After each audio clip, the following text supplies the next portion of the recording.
Whispers from the Pyre, a Halo Waypoint Chronicle.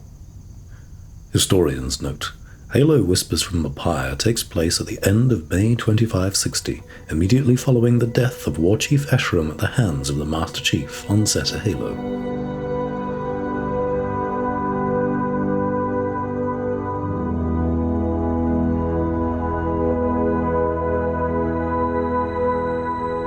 It is our great burden, is it not?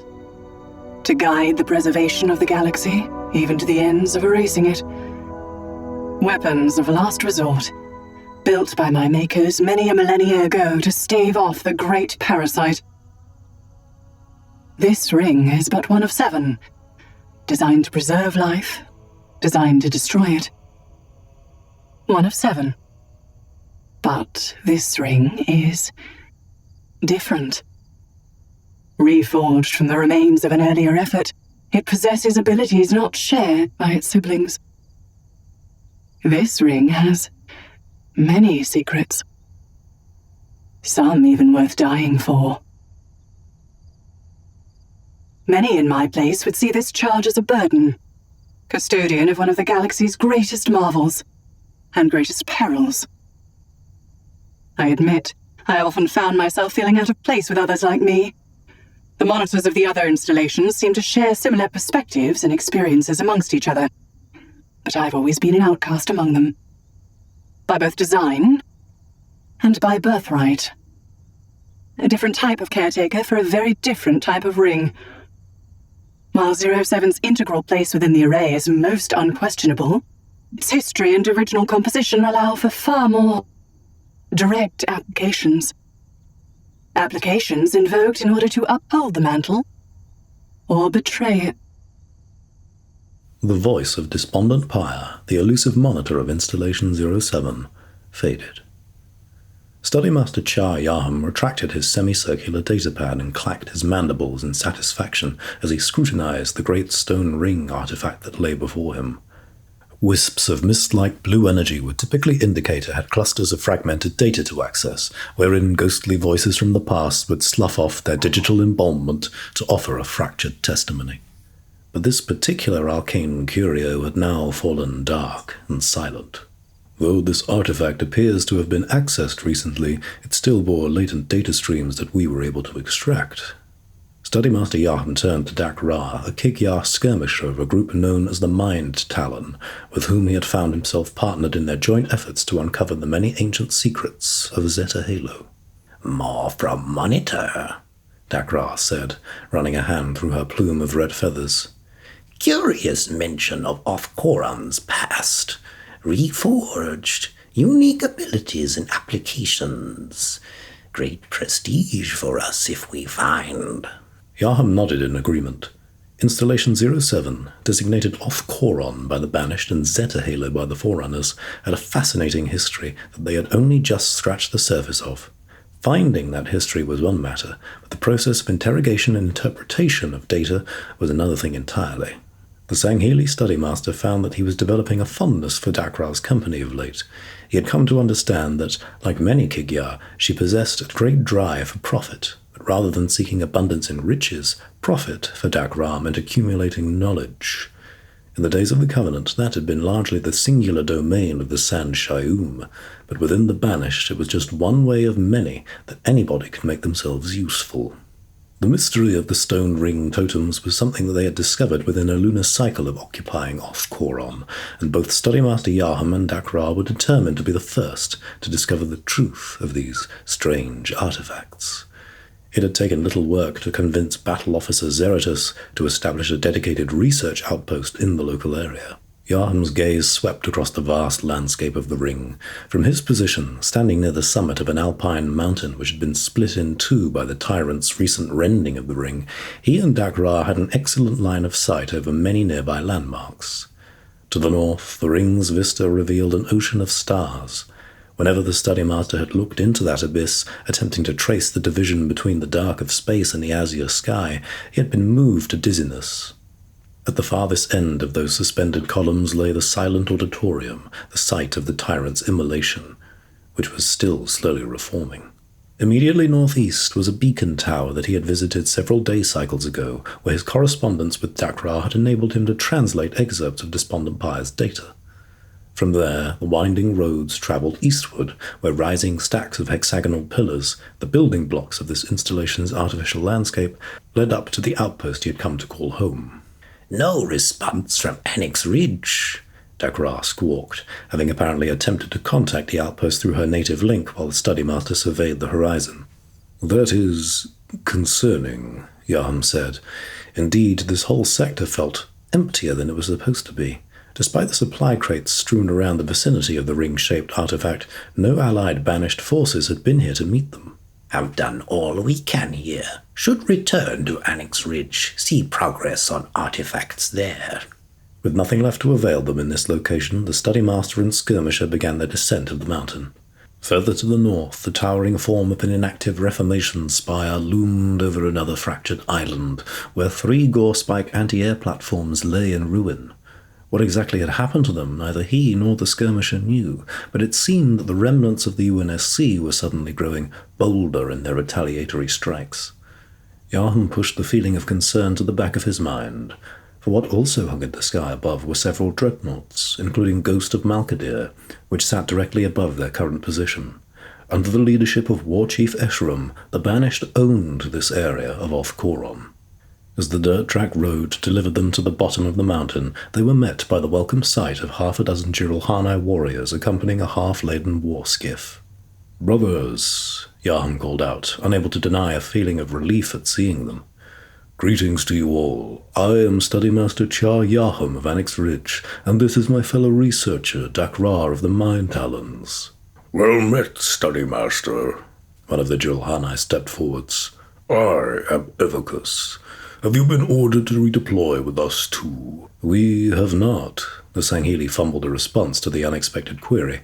"Forgive me, Dakra and I have been out of contact for several day cycles now. What news is there?" The Jirulhani shifted uncomfortably.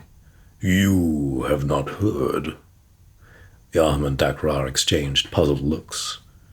"The House of Reckoning has fallen. War Chief Esheram is dead. Killed by the demon."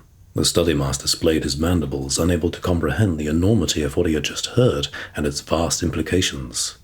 It was said that Atriox had perished to eliminate the tyrant, the human artificial intelligence who had sought to rule the galaxy and destroyed Doisak to make an example of Atriox's defiance. In his place, it was Esheram who continued to serve the War Master's will and carry his legacy. Both of them? Gone? There would be consequences for the Banished. Of that, he had no doubt. The loss of the War Chief is felt by us all. Yaham placed a hand on Evocus's shoulder. He was Daskalo to us all. "It is said that he died well." Evocus spoke with greater resolve. "For a Jirulhani, that is all that matters." Our people have that much in common. Yaham bowed his head. We were about to return to Annex Ridge. The secrets we have been excavating from the ring may prove vital to our continued dominion over this installation. "Beware, Studymaster. UNSC forces have retaken many of their nearby operating bases, and Riven Gate is no longer under our firm control. I do not know what has become of Annex Ridge, but our enemies will undoubtedly seek to claim your bounty of knowledge. Do not be surprised if the demon has laid waste to that as well." "Join us," Dakra spoke up. "Annex Ridge must hold."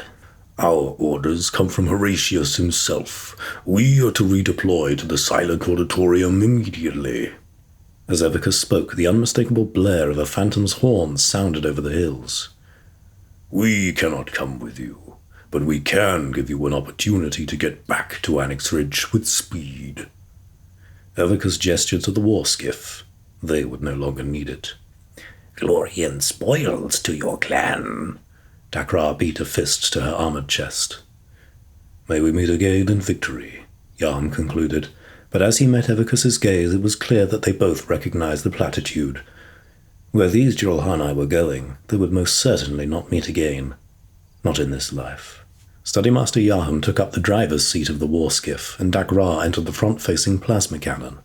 The transport suspension tracks lifted off the ground and the vehicle sped forwards, following the dirt track road. Neither he nor his companion looked back as the Julhani boarded their phantom and were ferried away. Strange to see, Dagrar broke the contemplative silence between them. Sangheili and Julhani getting along. She was quite right. During their time in the Covenant, the Julhani had quickly become rivals to the Sangheili. Many of their kind, even Atriox himself, had been used on the front line as mountainous walls of flesh and muscle thrown at the humans' defensive garrisons, often on the orders of their Sangheili commanders. Spurred by their newfound zealotry, having been lifted from the ashes of endless civil war on their homeworld, Doisak, many gladly went to their deaths with the promise of divine transcendence through their service to the great journey. Seeking to better understand his strange allies, the studymaster had pored over records aboard many banished dreadnoughts, which had themselves become not just engines of war, but also cultural and historical preserves. His findings had been illuminating. Younger generations had eagerly embraced the Covenant and its faith, disenfranchised by clan conflicts and weary of misuse by their pack leaders in their fights over territory already spoiled by older wars. Upon learning this, seeing the pattern of how history had so quickly been repeated, the studymaster understood precisely why such animosity towards the Sangheili had come to be. But then there were leaders like Escharum who were skeptical of the prophet's promises and laid the foundation for all that the Banished represented today. From the spark of Atriox's rebellion against the Covenant, a fragile coalition of scavengers and mercenaries had been consolidated into a true confederacy. The Banished inspired loyalty in all who sought to break their chains, and Atriox held neither grudge nor prejudice against any who pledged service, even if that absolution wasn't always reflected within the ranks. Indeed, Yaham agreed, realizing his mind was wandering again.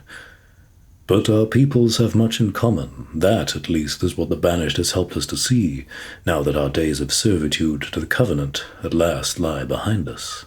The studymaster turned the war skiff to the right as they reached a fork in the road marked by a communications pylon. These devices were known to relay inane messages from an Ungoi known as Glibnub, and it was with some unspoken relief that Yaham saw the humans had evidently laid waste to it. A stack of Foreigner Foundation material lay ahead, atop which sat a UNSC forward operating base. Evicus had warned them that UNSC forces may occupy this area, but as the warskiff cruised past the base, it appeared to be empty. This made sense to the studymaster as, tactically, it was poorly placed for any kind of assault. If the humans were to strike, it would undoubtedly be from their base which lay on higher ground, closer to Annex Ridge, though they would have to get past the fearsome megalith Golo of the horde worms of Sphere to do so. Turning the war skiff to the left, Yaham continued on for a handful of centaurs before parking the vehicle on an exposed cluster of Forerunner stacks. As they disembarked, they found the gates to Annex Ridge's elevator open, and its lower structures appeared to be vacant. The pair immediately boarded the ground floor elevator and instructed it to ascend. Its movement was slower than Yaham would have liked, but he took the moment to keep his mind focused. As they reached the top, they were immediately struck by the scene of devastation that awaited them. Banished corpses of all species were strewn across the upper level. Pools of blood had dried into dark stains upon the mud. Perhaps the most macabre element was that some of the bodies appeared to be partially submerged into the ground, as if the Halo's environmental systems were already spurring the soil to grow over them, reclaiming the bodies, making them part of the ring itself.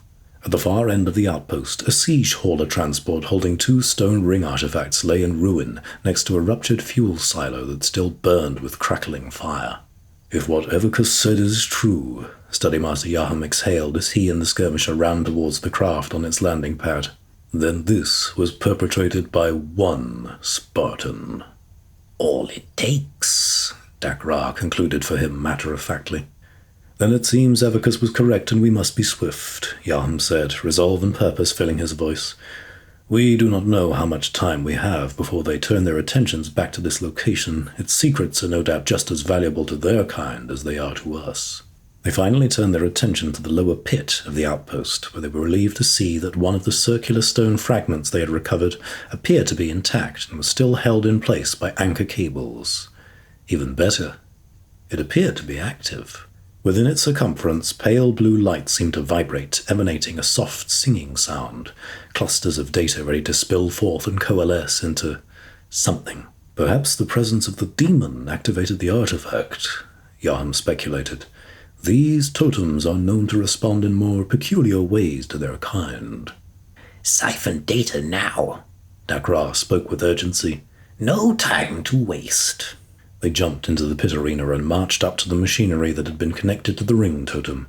Clamps were attached to the lower sides of the ring, which ran under metal-grated floors with many wires and cables connected to a computer console, which displayed a holograph of the artifact. The Banished had grown quite adept at exploiting exotic alien technology, extracting power as feedstock to fuel their own devices. This, however, was a different matter altogether. These data clusters were far more esoteric, yet they had been imbued into many structures and constructs on Oth-Koron. I am rerouting all remaining power from the outpost to the artifact dock. Yaham input a series of commands on the console, temporarily shutting down everything from nearby lights to the kinetic launcher and interior base machinery. Annex Ridge went dark, leaving the studymaster and the skirmisher to simply await the power transfer's completion. Night began to fall as the nearest sun passed beneath Oth-Koron's fractured horizon. The blue veil of the sky rolled back as the abyss of stars below painted a dark canvas, illuminated by a yellowish glow that lined the farthest edges of the installation's shattered landscape. The data clusters began to pour forth from the ring totem and settled as a thin mist on the ground. First, a form took shape in the center of the stone ring, the installation's monitor, Despondent Pyre. Then, she spoke. As much as this ring is a weapon, it is also a refuge. So many species have come to call this place home. Delightful forms of life that would have otherwise perished and remained forgotten after the firing of the array. Many such lives have looked upon these horizons, and in times much more harrowing than these. These ancient totems have made appropriate canvases on which to record some of this somber history. The Tudeja fashioned them long ago in reverence, or perhaps remorse, of the unknowable structure that they themselves called home. But their people's story is only one echo among many. These relics and the frail memories which accompany them are nearly all that remain of their kind. The studymaster extended a long finger on his zygodactyl hand and pressed a button on the console. Instantly, the monitor's hologram froze in place, hanging motionless amidst the swirling eddies of scattered particles. It seems this place has been home to many. They speak of creatures I do not recognize. Yaham's voice was low and filled with both wonder and trepidation. His mandibles moved uncertainly as he mouthed the unfamiliar word, Tudeja. I cannot help but wonder what became of them all. Long dead, or long buried, Dakra offered in response. Many doors still shut, still hiding their secrets. And no way of knowing which doors offer riches or ruin. The studymaster pondered the Kig-Yar's words, simultaneously wearied and invigorated by the danger of the unknown. He sighed before reactivating the artifact, prompting Despondent Pyre's voice to resume. A shining beacon, a whitewashed tomb, a hushed casket, a palace of pain. This ring is a monument to so many of my maker's sins. Like all empires, great care has always been taken to obfuscate the whole truth. Records partitioned, testimonies curated, victories accentuated. The greatest fear of the Forerunners was neither progeny nor plague. It was powerlessness, and it could not be tolerated. The playback froze again, and Yaham's focus snapped towards his companion. What do you see? The Sangheili asked. He knew the skirmisher well enough that she would not interrupt the gathering of knowledge such as this without reason. These words hold great weight, great value, but hurry we must. Dakra spoke in a rushed tone and pointed into the distance. Or no chance will we have to claim them. It took a moment for the studymaster to catch what she was pointing at, reminding him of the old adage that Sangheili vision would always be second-rate to even a blind Kig-Yar. Yaham climbed out of the pit and extracted a vice bar from his armor, a small monocular device that allowed him to see what had caught Dakra's attention. The UNSC forces had regrouped at a forward operating base that sat on higher ground, located closer to Annex Ridge. Perhaps a dozen human soldiers were stationed there, escorting a warthog with both a passenger and gunner, and they appeared to be moving in the outpost's direction. Searching below for any sign of Myriad and their forces, the Studymaster's Vice-Bar caught only empty terrain. It appeared that the demon truly had swept through and annihilated the defenses and infrastructure of the Banished in short order, a clear warning to whoever would succeed War Chief Esheram that there was a hidden cost to victory. The risk that it would breed complacency and sloth in the ranks. "It appears our time has run out, then." Yaham's voice was bathed in bitterness, that they should come so close to so much, only to have their curiosity curtailed at the threshold of understanding. "I will pull down what little data we can with the time we have left. Let us find a new place to take refuge and reckon with what we have heard." The Kig-Yar set immediately to the task at hand, decoupling data sieves and transcription harnesses as the Studymaster secured what they could salvage from the artifact. As the pair quickly made their exit from Annex Ridge, the Studymaster pondered what the ancient words truly meant. This talk of grave sins, of fear, of progeny and powerlessness, all recorded by unmarked tombstones standing in silence. An admission to past transgressions, but no confession as to what they were. The notion of truth seemed to be changing more with every waking moment, and he was grateful for the glimpse into the galaxy's perilous past. By dipping into the deep wells of its history, what wisdom might help light the way to secure their future? Of what service is guilt? To whom are we inevitably accountable? Is one sin greater than another? Is a lie of omission softer than outright perversion of the truth? Are my crimes greater than those of mendicant bias, or the master builder? What of the didact himself? Is there a difference between orders given or orders followed? My burden is impossible to understand. The harm, the history, the weight this ring carries, the gravity of its deeds. They were made silent. Should I make myself the same to atone? Am I a watchtower? Or a warden?